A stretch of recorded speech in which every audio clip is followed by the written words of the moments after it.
Guys, deluded, I'm back again. Now, for some weird reason, put that down a bit. For some weird reason, a lot of you really love this tactics board. I mean, it's not hard. I don't know why. I mean, it's not hard to just manipulate this, but I guess if some of you like visually pleasing things, then I'll keep supplying it. But yeah, in this formation, obviously, those of you that are smart enough, I've told you already, I've lost bare of these in it. He's on our team unless I tell you otherwise, he's on our team in it. So bear that in mind. Obviously, we've got a 4-1-4-1 formation, or if you, depending on how you even look at things, you could even class that as a 5-4-1. To be fair, but yeah, I think Una's used this formation, or we vaguely look like we went into it at a point in pre-season, and it's very interesting because I must admit, it does entice me a bit because you can see a different bit of options. The first elephant in the room that I'd like to speak about is this man. Now that you could, depending on how you look at it, that could be Xhaka or that could be Torreira. I'm a fan of if that's Xhaka or Torreira. Now, if that's Xhaka, people are gonna have to be nearer to him, which means these lot would probably, you'd have to go probably Mkhitaryan and Ozil and limit the midfield sort of thing, so that Xhaka finally is protected, so he can do his passing thing. Or it's so hard. I'm trying not to do it via the other way I normally mess around these things. Or if that's who I'd prefer it to be, people, sorry if I'm waving this, but who I'd prefer it to be, Lucas Torreira. Now, if that's Lucas Torreira, that's Xhaka, or that's Ramsey, or that's Ozil, or whoever you want, because they are midfield options. Torreira, you saw him do that at Uruguay. You've seen him play slightly further up, I'd say, at club level. But Torreira can do that. Xhaka can be used in a further forward position. He'll still have to be able to defend. So he'll still have to... One of his weaknesses is covering the flanks. He'd still have to do that like the other man would as well. But he'd be able to demonstrate his passing range, or his false 10 stuff, as he calls himself, to be honest with you. Obviously, he's isolated and things like that. And for me as well, there's many ways you can look at this, because there's going to be games, even we could even do a thing just before I get into that. It's them lot. It's more like, obviously it's a 4-1, but he slips in there. Torreira doesn't have to be there. It could be more box to box, which is how he should be used to a degree. Box to box, Xhaka doing his thing, Ramsey or whoever doing their thing, or you could even go Ozil, Xhaka and Torreira, or Torreira, Ramsey, Ozil, because Ozil in that midfield role can't be ruled out, and things like that. For certain games require different things. Now, the first, obviously that's Aubameyang still. It's unfortunate there's not much to talk about you in regards to this. But one thing as well, different games or different situations, we could set up slightly different. For games that we want to compact the midfield, push him up a bit further, you lot come closer together, that's the midfield three.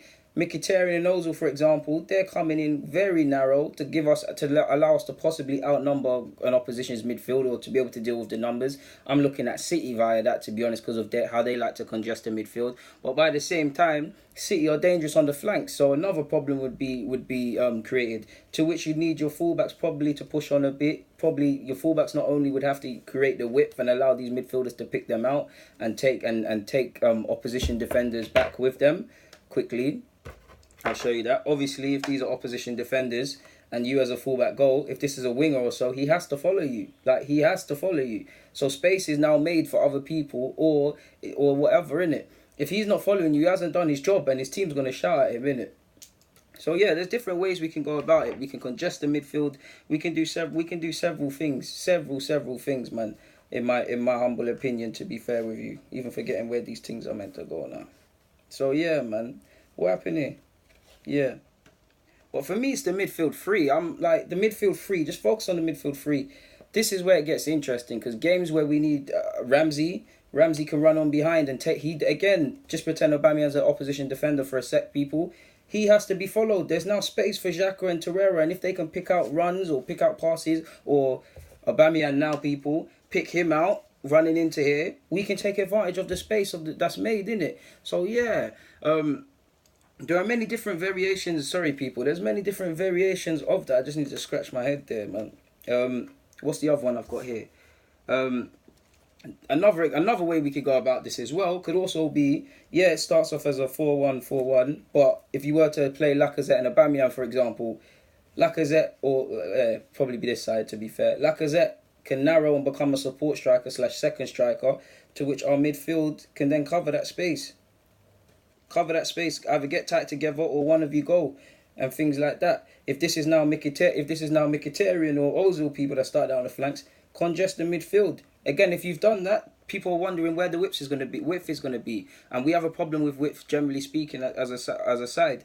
The runs. Fullbacks, again, people don't speak about our fullbacks. I was a fullback and I do expect more of these fullbacks. So you see what I'm saying? Make it congested. You could play people as second strikers. You could, there's so many things we could do, people, man. Obviously, if you want to play with direct wingers, Mkhitaryan and Nelson purely, because if you're looking at our squad, they're probably the closest things we have to wingers. Again, go. Let your wingers go. Let your wingers go. Get further forward. Aubameyang's there. Let your wingers go. Press them. Press them. Cover that side. You're either there to pick it up or whatnot, or maybe someone makes it a bit narrow to allow us to defend. But either way, like, it could be a sign of a good thing, to be honest with you. There's many different ways we can manipulate a 4-1-4-1 formation. It can lead to 5 at the back or 5 in midfield, or many different ways, to be honest with you. My bias is still towards a 4-2-3-1 and a 4-3-3, but I must admit, 5 at the back, I'm on it as well. This I'm open to. I'm even open to two up front. There's many different ways we can look at things. But for now, guys, I hope you've enjoyed that little tactics board thing. Guys, deluded. Get in the comments, subscribe, and do the rest. I'm out. Thank you very much for watching.